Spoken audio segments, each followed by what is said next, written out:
My name is Mura, and this is just another interview. I'm meeting you. Nice meeting you. Pleasure, my dude. Introduce yourself a little bit more and let the people know who you are a little bit. Well, first and foremost, I'm a single dad. Got my little monster walking around right now. I don't know what he's doing, but he's running around. And I'm from Brooklyn, New York, East New York to be exact.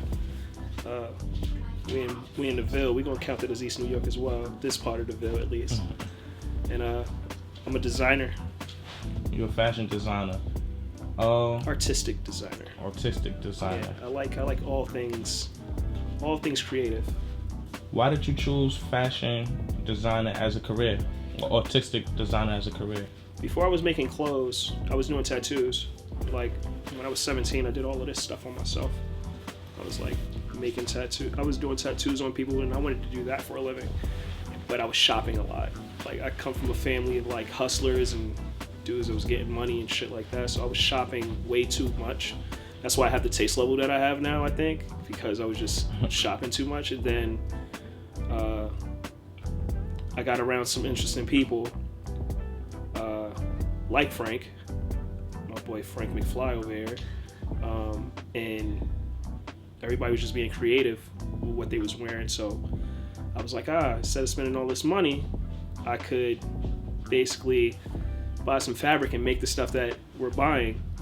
You know, that's what everybody else is doing, and I just want to be around people just for nothing, or just be known for not doing anything, or just being outside. So I took that artistic creation, that path that I was going down with the tattoos. I was doing tattoos with those same friends, and then I started slowly getting into my own, making clothes, making accessories, making belts, pins, brooches. Like on this jacket right here, you see that little heart right there? Yeah. That was like one of my first ones that I've ever made. And it's a brooch, but if you look at it, it's a bunch of fabric sandwiched together in actual currency that's on the front of it from I forget what place that currency is from. But I was doing stuff like that before I started making clothes. That's what's up. Yeah, I started like that, and then I eased my way into like making pants and harem pants, and it was terrible. It was terrible. Like they look so bad. So do you still have some of the old products as like trophies? I have some, but none of the first stuff. Other than the accessories, none of my first clothes really made the cut. It didn't make the cut. My sisters probably took it and wore it around the house, but nothing made the cut until I got iller. Okay. For the people that don't know you, how old are you? I'm 30. 30. Yeah. What do you love about fashion? What do I love about it? It's an expression, who I am at the end of the day. Like, I think it speaks louder than what I can actually speak, more than what I can describe why I love it. When you see my stuff, you see the passion that I put into my clothing. Like just this jacket, for instance, like this one right here, the denim one. Like, yeah, it's a vintage jacket, but everything that I've done to it, it means way much more than just that denim jacket. It speaks volumes. And you was asking me earlier about the darkness, death, and fear concept. Just that alone, darkness, death, and fear was something that was taught to us. We're taught to fear certain things. You just don't, some, like as humans, you know not to be out in the cold. Like not to be out in the dark. Like it's just some scary stuff that you just shouldn't be around. We're not built for that type of stuff. But it's most of the other things are like people try to put that fear into you. So I made something that you're supposed to. I had an artist, Asif. His name is Asif. What's his last name? I forget his last name. Look at his last name. He's from Bangladesh, I believe. I had him do 10 pieces, like custom one-of-ones on each of these jackets. And the concept was to wear it, but don't really think about it. Don't think about the art. Just wear it. So when you get home, throw it around like you're going through all your other jackets. Yeah. And then when you're completely done with it, after wearing it for years and doing whatever you're gonna do to it, you have a piece of art that you're a part of now. now you frame that canvas that's in the back of this jacket, which I'm never gonna do because I don't think I'm ever gonna be done with this jacket. Yeah. But when it came down to it, I'll probably frame the whole jacket. So how often do you give it a wear? I barely wear it because it's autographed out the wazoo right now. Like I have damn near all the artists that I've ever worked with have signed this jacket. I don't wear it as much. So what other artists have you worked with? Too many to count. The first artist that I've ever worked with, and it was like out of the blue, and I think it's because I was like around like internet famous people. And I tried the whole modeling thing when I was younger. Was B.O.B. He was the first person to ever buy anything from me, and the first celebrity to ever buy anything from me. Wow, that's dope. Like the first. That's dope. This is all word of mouth that I'm putting out these clothes and these pants, and I was making pants out of sweaters. Like, and he was the first person. His stylist reached out to me, then he reached out to me, and then we hiked the price up on him too. I think we were selling them for like $300, but when he hit us up, we had to resize him a little bit. So I think we doubled the price. So he bought 2 pair of pants, hiked it up to $1,200. Wow. He bought them. He was like, he loved them too. So he met you? Like you went to go meet him? Nah. I never met him, but we just had some words over I think it was like Instagram. That's dope. I seen on one of your posts on Instagram you had met Pharrell. A couple of times. Yeah. So how was your experience with that? Pharrell was one of like my style icons, but as a human, he's just like I can't even describe Pharrell. Like an inspiration. That's what it is. It'll be him and Nigo, and just on Nigo's creativity and what he's done with his brand with Bape before he's doing what he's doing now with Human Made. It was lit. Like that's when I first started making clothes. And in that photo, I don't know if you see it. I don't know which photo you're referring to, but it's a couple of photos that I got of Pharrell on my page. And I think it was the one that was in the store, and I'm just looking at him looking crazy. Yeah. He looking at me looking crazy. I think it was one when, I think you said he was showing you a watch. Yeah, he showed me the watch. He showed me this bust down G-Shock, and this is my first time ever seeing it. I've seen it in photos, like I've seen it on like Hypebeast, and like I used to follow the BBC blog. You remember that, Frank? Remember the BBC blog? And I seen it on his wrist. I was like, yo, I love your watch. Like we was talking, I was like, yo, I love the watch. And he was like, he started taking it off. I said, nah. I said, what the fuck is he about to do? Like I'm like, yo, is he about to give me his watch? Like, and he gave it to me. So he took it off. He showed me the back and gave it to me to like actually see the back. And it was a fucking picture of his Bape face on the back of it, like iced out. Nah, that's like you can't see that when you're wearing it. Yeah. Like why even ice it out? That's what's kind of stunting he was doing back then, and it's just that's insane. That's insane to me. And the jewelry was insane. It was just crazy, bro. Like it was a crazy time. Also, I seen that you got a opportunity to sneak backstage as a cameraman, with one of your friends. Yeah, a couple of times. That was just one time with my man Al from DFBK. We had went to, what school was that? LIU, and they was doing some type of concert. I think it was like a college tour concert with A Boogie, Fresha. It was like a couple more artists, and he was just backstage because his mans was putting it together. Theo was putting it together. Theo Brown, I think his last name is Theo Brown. He was putting it together, and I was like, yo, here, take the camera. You the cameraman. Push me in the front. Yeah, he's the cameraman. I was like, oh, I guess I'm the cameraman. I don't know what kind of camera it was, but being that I was the cameraman, I'm in front of the stage. Like I was behind stage, but then I was like, maybe I could get I see the other photographers down there. I'm going down there. Went right down there into the pit. taking pictures, trying to take pictures, recording more so than anything, but trying to take pictures. Took out my phone a bunch of times, taking pictures with my phone. Like, I had a blast. But now it's just like I think Al and my boy Lou, they done spoiled me when it came to shows, and I don't go to no shows unless I have all access. Like, I don't go to no shows unless I'm like in that bitch, like in there. What was the last show you've been to? The last show that I've been to, this was probably be before COVID. What last show did we go to? Probably Tory Lanez and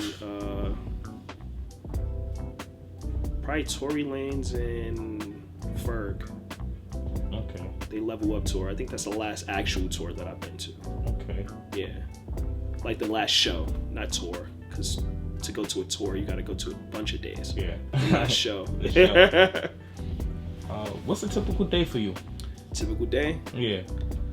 I wake up, Monday to Friday, I'm waking up 7 o'clock, getting my son ready for school. So it's get them pits, them teeth, wash up, eat, get them out of the door, take them to school. Then I'm back home, my home office. This is my home office you're in. And I'm either on the phone with my business partner, Fleet to Go, Will. I'm one half of Y Generation. I can wear that with pride. But I'm on the phone with him every morning, and it's talking about what we have to do for that day. So we have an agenda that changes every day. Sometimes we'll have the pleasure of knowing what we're doing for the week. So right now we're getting these samples done for New York Fashion Week for February next month. But I'm on the phone with him for maybe half an hour talking about what we got to do, and then I'm behind my computer fixing up the site, adding things to the site, finishing up orders on items that I've maybe sold for that week or the weekend or whatever. I try to do all my drop-offs, like my shipping stuff, on Fridays and Saturdays. But then I'm working on pieces. I'm like behind my sewing machine. Okay, that's what's up. So no playtime. It's playtime, but the playtime is always, it feels like work because I'm always looking for an opportunity. Like even last night, we was out with Favi and the whole 804 Inside, and the album's done for Favi, so he's enjoying himself. Millsy's son from Boston, mad cool. He was shooting a video with him, so we went out. But like I said, every moment is an opportunity. Yeah. So we have a bag full of art, merch from the brand, our mask and t-shirts, and we're just like, here you go. I'm always looking for an opportunity, and then we're gonna have fun at the same time. I wanted to ask you something about that too. I seen the face mask that you did for Wavy's World. Yeah. What is collaboration? The collaboration. Yeah, it's his first time ever collaborating. Yeah. With a designer. What inspired you to make it in that style? I forgot what it's actually called, the balaclava, something like that. Okay. The name of the actual style of the mask. First off, we're in an age where we have to wear a mask, and doing the regular face mask. I used to not show my face like 10 years ago. I used to cover my face with my hand or my black face mask before this whole COVID situation, because I've always wanted my stuff that I make to speak for itself. And instead of knowing me in pictures, you see what I'm wearing, you're asking, what the fuck has he got on? And this, that, and the third. It was just a dope ass style of mask. And I don't know if you've seen the other photo with the whole body of the sweater. We have a yellow one. Yeah. So we have like all the flavors. Yeah. And then we have the matching like sets. We have like sweatsuits to match the mask and all that other stuff. Yeah. So it was just an aesthetic. It was just aesthetic. It was just something that went dope with everything. Okay. And Wavy's my man's. Like I could say, Wavy, let's do this. You have like, let's figure it out. Wavy's always gonna say yes. I bought Wavy his first like real manufacturer. He was going to some guy in Queens somewhere, I believe, in his basement, and I was like, dude, you gotta level it all the way up. Yeah. Let's get better. Yeah. I was already dealing with manufacturers, so Yeah, teamwork make the dream work. Absolutely. That's it. Who do you feel is the most stylish celebrity right now? Yeah. It's different levels. It's different levels. I'll put them in. I'm not gonna put them in categories. I'm just gonna give you like the top 3. Yeah, I was thinking. First one, Tiana Taylor. Okay. Nobody's fucking with Tiana Taylor at all. Okay. At all. Okay. No ifs, ands, or buts about it. It doesn't matter what she puts on. It's how she puts it on, and she's killing them. The confidence. I could agree for that one. The confidence in this girl is insane, and then I even reference her when I'm styling other people. Okay. Like when I'm too much in my head on how I would style something, I'll just pull up her page and like, I like how she wore this, I like how she wore that, I like silhouettes. It's not about the branding of your jeans and the branding of your jacket and hat. Like, that shit is whack. Yeah. It's about silhouettes. It's how it's put on you, how it fits on you. Like, it don't have to be just all one brand. You could wear some Ricks and some Izzy Miyake shit from the 90s and still get it off like it just came out. It's all depending on your confidence and how you look. I'm not gonna make you look stupid. Tiana Taylor will be number 1. Right behind her right now as an artist and who's killing every fit. And I just said it shouldn't be on some brandy stuff. Little Baby is killing every fit that he puts on. It doesn't matter what he's doing. Not Gunna, love Gunna, but Little Baby is just going to the store and he's putting on that shit. Okay. He's putting it on. Okay. All the way on. I'm surprised you said Little Baby. Little Baby is like, you gotta like go through his page and just look at what he's putting on. Okay. It's not a regular fit in none of them. Down to the socks. Like, you gotta go through it. Okay. And then, come on, home team. We gonna go with Fab. I love Fab. Yeah. Fab is putting on that shit just to go to the gym. I know you just seen all of that stuff that was happening this week. So, yeah, those are my top 3 right now. Other than the GOATs, Pharrell and Nigo, they gonna put it on. Cuddy's gonna put it on. But that's sneaky stuff. They cheating. You gotta know about the stuff that they wear, and they even be like, yo, he got it on. Yeah. So that's cheating. We can't even say that. I'll say me. Yeah. I'll say me, but y'all ain't gonna know what I got on. Y'all just be like, oh, that looks dope. Yeah. Yeah, but once you know what the fuck it is and what it took to get it, yeah, like getting all of those back there, all of the shit. Yeah. It took a lot. Yeah. Like, Frank, pass that Pharrell bait behind you, the all red one. Nah, the one next to it. No, just throw one.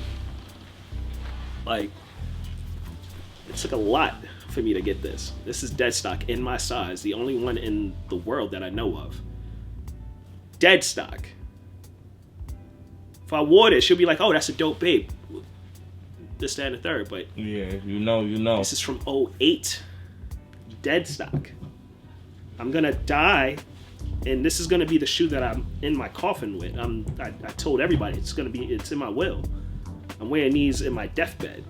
That's how fly these shits are. This is my favorite shoe of all time. So of course I had to get every single last one of them. I'm missing 2 from 2008, but just to show you, like, yeah, my taste for things is insane. Nah, that's what. Yep. What's the other 2 colors? It's a green and purple one, and then I think there's another green and purple one. They're just inverted, the colors. So it's like that one on the right, on the far right, which are those 3 on the other side. Those just released this year, and they're a mimic of the Pharrells. Okay. Me and that Nigo's not there anymore. Okay. So once I seen them, I said, I need them, because they reminded me of all the Pharrells. So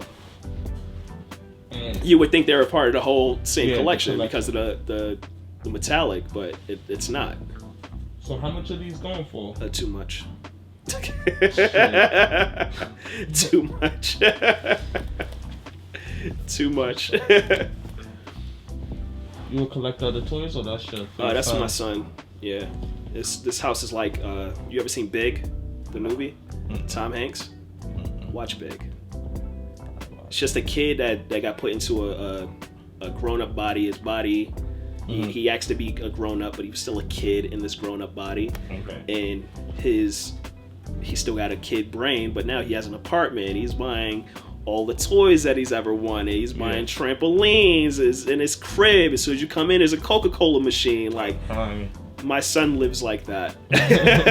My son gets everything. You see this bright ass yellow couch. It's just to make it fun. We in the hood, but we gotta make it feel as cozy and comfortable as possible. So we make it, and I'm a big ass kid myself. What are some of your greatest accomplishments? My little monster. It's my greatest accomplishment. He's brilliant. That's my greatest accomplishment. Yeah. Some of my other ones have been, I don't know. Some of the friends that I've met have put me in positions to like really thrive. I traveled a lot, traveled the world because of these friends. I've been in magazines. I've been in GQ. I've been in Vogue. I've done New York Fashion Week, which I thought I'd never do, but now I'm doing the third show. I've worked with some brilliant people. That's only made me like grow into this crazy ass designer that I am now. But I don't know. That's a loaded question. Have you ever done an internship? Something like it. So I used to something like it. So that same person, Al, who I was talking about, who got me into that show, he's taught me a lot about the business side of the fashion world, especially this street fashion, which is ran like it's cutthroat like no other. I designed for Defend Brooklyn Graphics, Cut and Sew for like maybe 2 years, 2.5 years or something like that, and done all the trade shows, which I've never done before I went with him. Matter of fact, I did one, and I was designing for this brand called Legendary MFG Co. out in California. Okay. So I went out in California with my boy Lou, but I was just designing for him. But I did the trade show, didn't really get the business understanding of it until I got with Al. Yeah. But you could say that was my internship, even though I was getting paid good and I got all the fun out of it at the same time, because a lot of interns don't get the fun, they just get the work. Yeah, that's the straight work. It's just work. And internships are something that everybody should do. Yeah. You should OD. Especially if you found somebody that is willing to take you under and you're like inspired by that person, OD, I recommend it.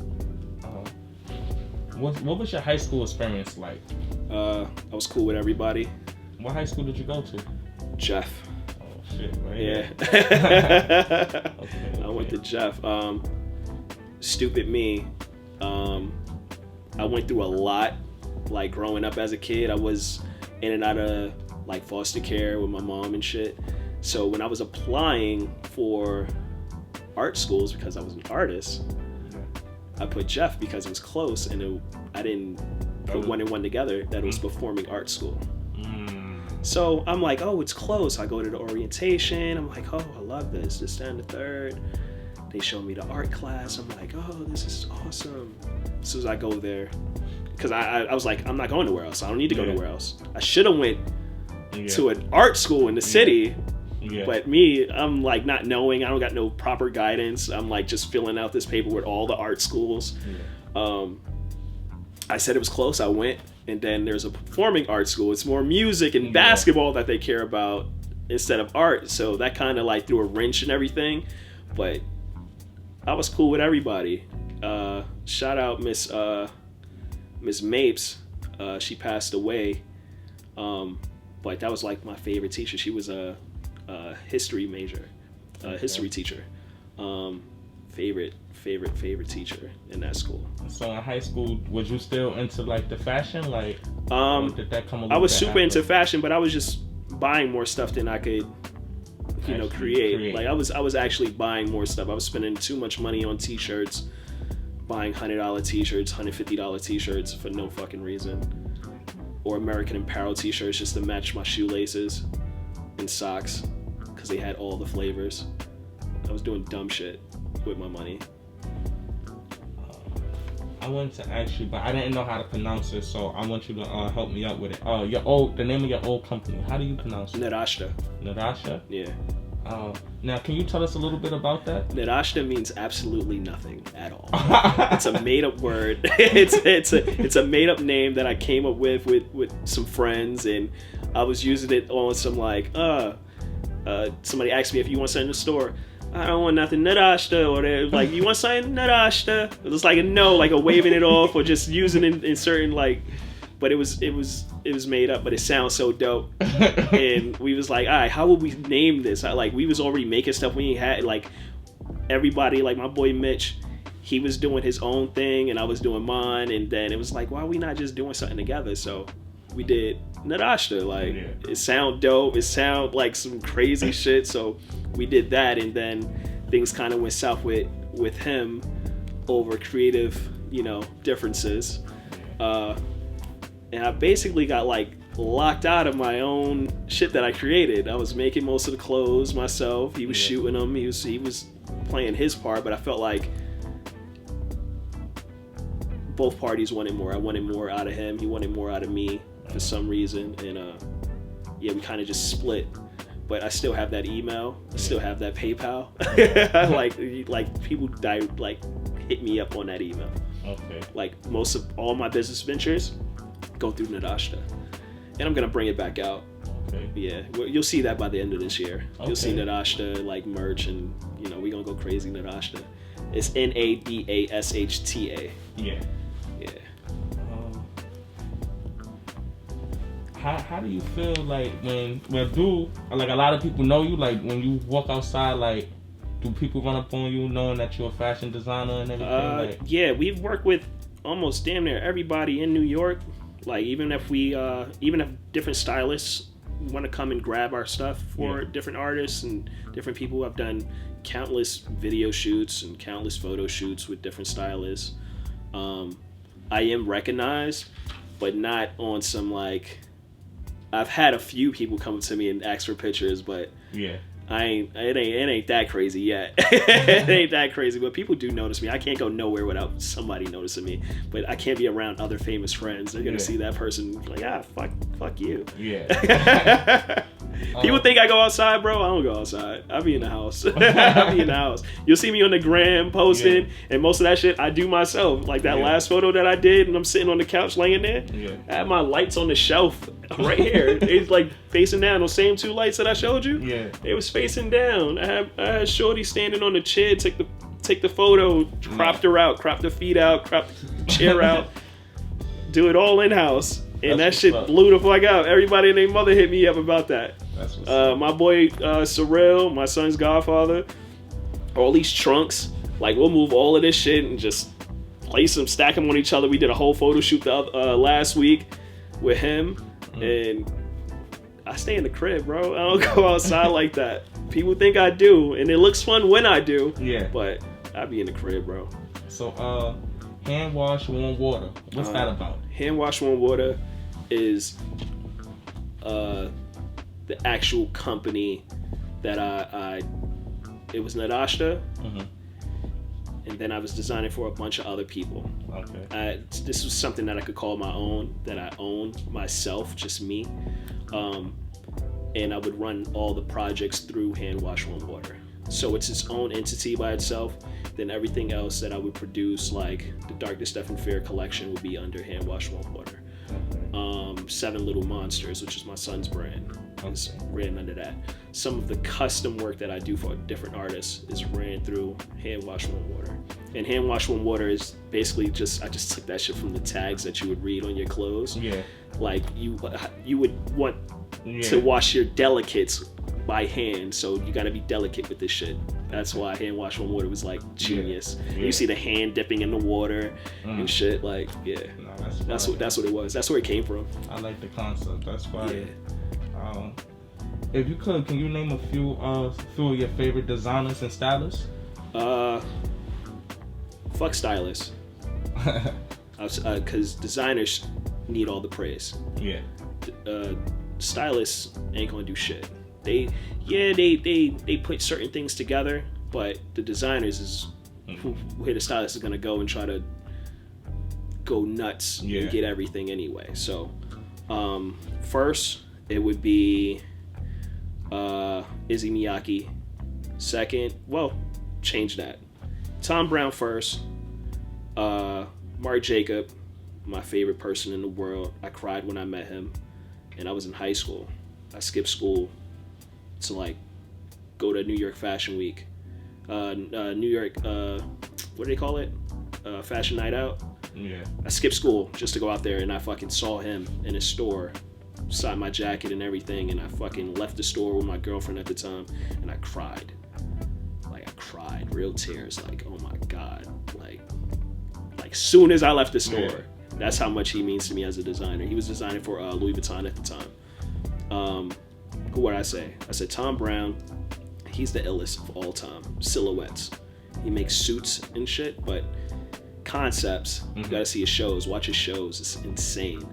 Okay. Tom Brown, Mark Jacob.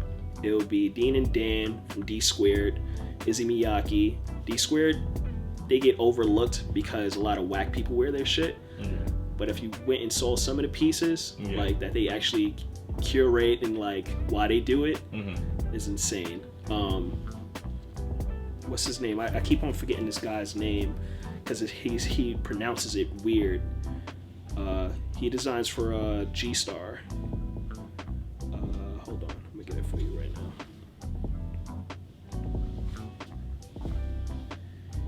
Anthor Trump or Thrump.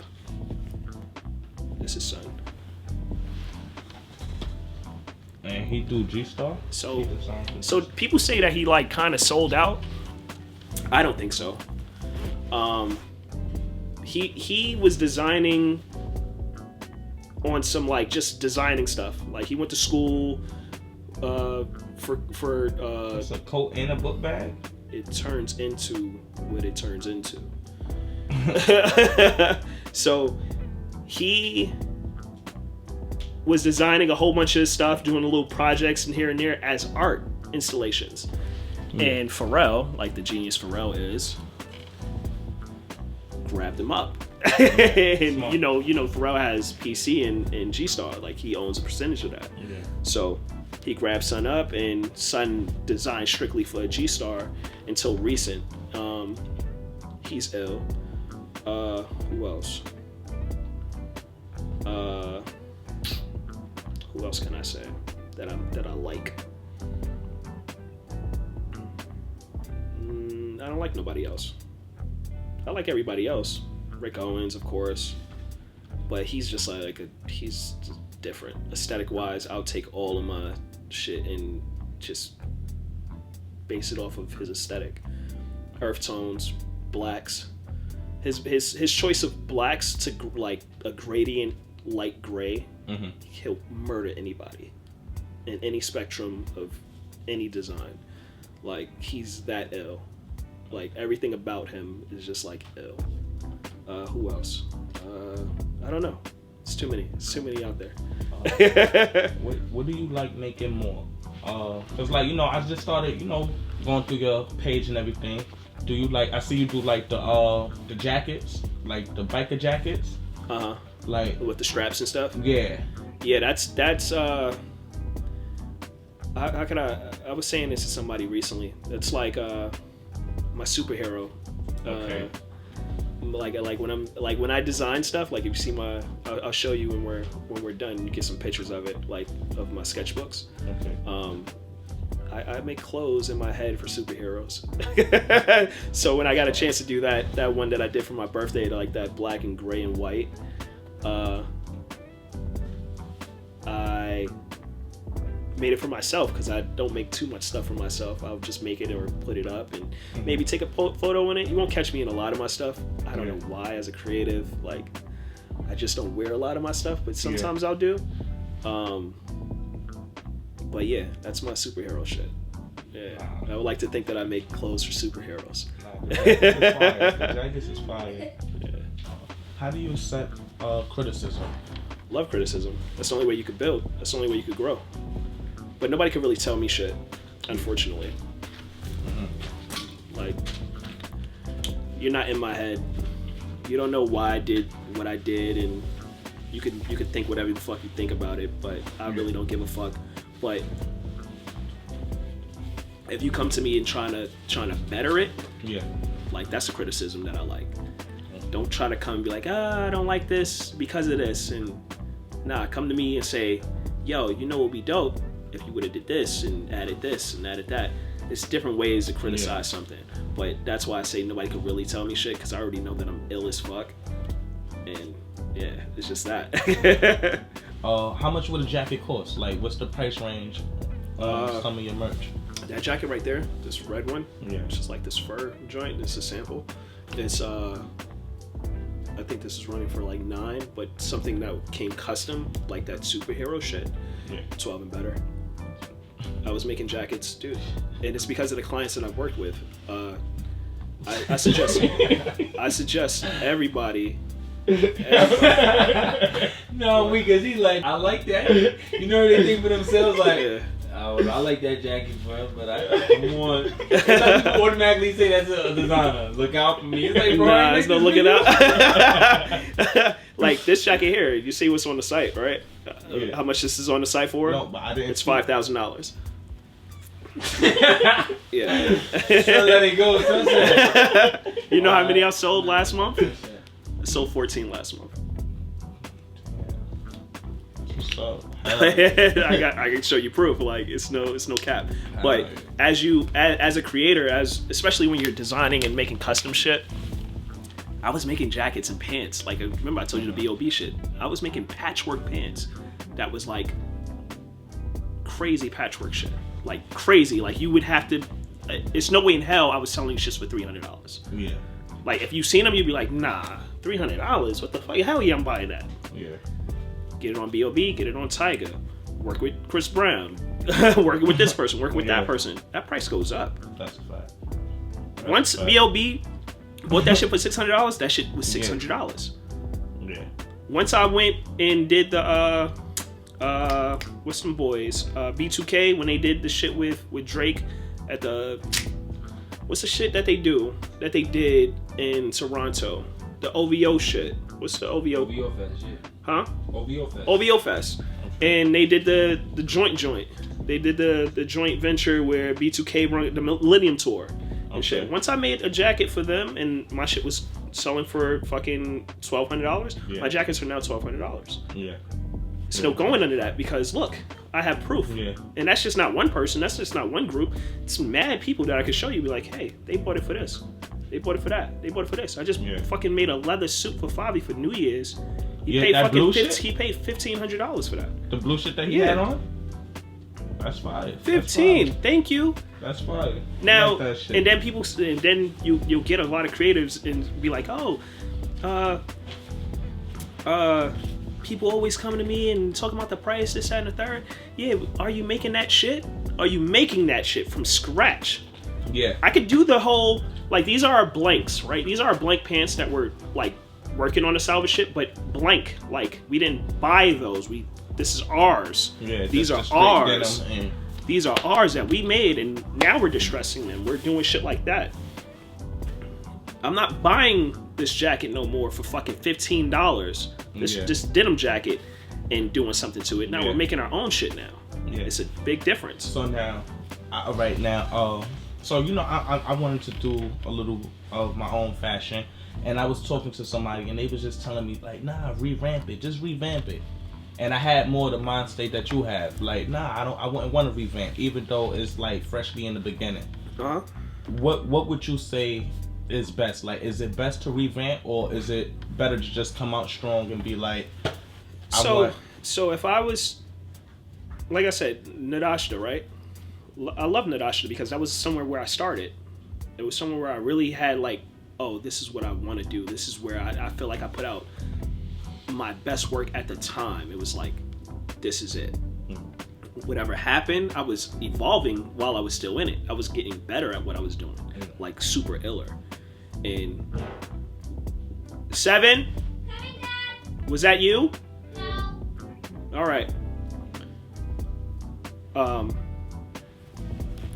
Once I left Nadashda, I was still making the shit that I was making. Still making. Like, still got iller, started making better shit, going crazy. And now I'm saying, end of the year, I'm bringing Narashita back. Narashita is just a name. Yeah. It's still gonna be the same shit that I fucking make. The same shit. So is it revamped in a way? Kinda. But it's the same shit that I'm already doing. Yeah. So it's all depending on what you're doing. If you're making graphics, consistency. Don't fucking try to do nothing else but graphics for a while until you get that shit down pat. Then you move on to some cut and sew shit. Then you move on to jackets. Then you move on to maybe tracksuits and this, that, and the third. But get your graphics right. Yeah. Get all of that. Get the basics done. Yeah. Get that done first. Period. Once you mastered that and you made some chicken, it don't matter what you sell it for as long as you make a profit.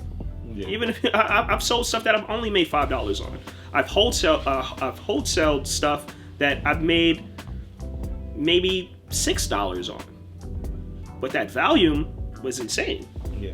When we was doing stuff with Defend Brooklyn, I was making shit for what? $12 t-shirts? Yeah. Flipping it to Tilly's and Saks and Barney's and Century 21 for $20-something. But you know how many units they was buying? In a season, it was getting fucking $250,000, $500,000. So, yeah, can you tell me a little bit more? I had that in my notes. A little bit more about Defend Brooklyn. Can you tell me a little bit more about them and like your experience? Defend Brooklyn was a brand from the 90s, and my boy Al bought it from the dude that originally came out with it. Okay. A couple years back. You'll see Defend Brooklyn patches like on Spike Lee and shit like that, and a lot of the stuff that's sold recently, they doing like what are they doing? Public Enemy, collaborations and shit like that. But there's Defend Brooklyn, then there's DFBK, which is just the abbreviation, which is a little bit more higher end. Yeah. It's just the DFBK with the stars, with the 3 stars. That's their moniker for that one. And then there's the Shield, which is more the streetwear stuff. Okay. Just different tiers. Okay. So he's still creating with them. He's just trying to find out, you know, what he wants to do with the high tier stuff. That's where I come in. That's the cut and sew stuff. Okay. Like, we was making some crazy shit, like crazy cut and sew pieces. Alright, and for the people that don't know, and just to inform me a little bit, like what's the levels, like the different levels of fashion, like because you got the cut and sew. Well, there's so you have like an entry level, and there's no way to like really depict or break it down because you can have an entry level to anything.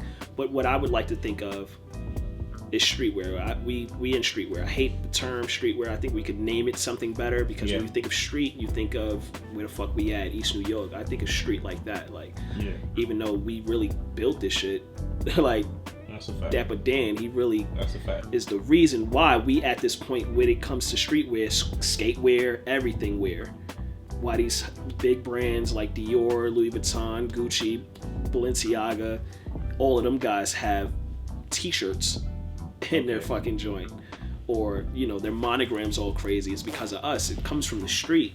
Even hustlers, like it comes from that term, like on a deeper level. But I count it as graphics. Okay. If you're doing graphics on anything, it don't even have to be on clothes. It could be on fucking bottles. You could be doing just anything. Graphics first, and then there's cut and sew, which is just t-shirts, like you actually cutting and making your own pieces yourself. Okay. It's the only two, and then everything else is just on some luxury shit. It's what kind of fabrics you're using to cut, what kind of prints are you putting on your shit. You put in, is it silk screens? Are you pressing on your shit? Are you embossing on your t-shirts and clothes and stuff? Are you putting metal plates on it to it's just different ways. So you can elevate it in these certain ways to make it more luxury, but it all stems from the same place. What type of fabric material do you best use? I've been staying with denim and heavier materials, cottons, heavy cottons, terries, different like terries. Damn, I thought I had something on. Thinking this because shit was all furry and shit. But like Champion. You see how Champion sweaters are, like the hoodies are? Yeah. Like that type of material. I like the heavier shit. Okay. I used to do a lot of stuff with vinyls and leathers, but I don't have a factory in this bitch. So I gotta like outsource my factories to make that type of stuff. Okay. But I make stuff in everything. Have But you my ever, favorite would be that. Have you ever made a varsity jacket? Yeah. Varsities. I Started with varsity. Nah, I did varsities for B2K. I made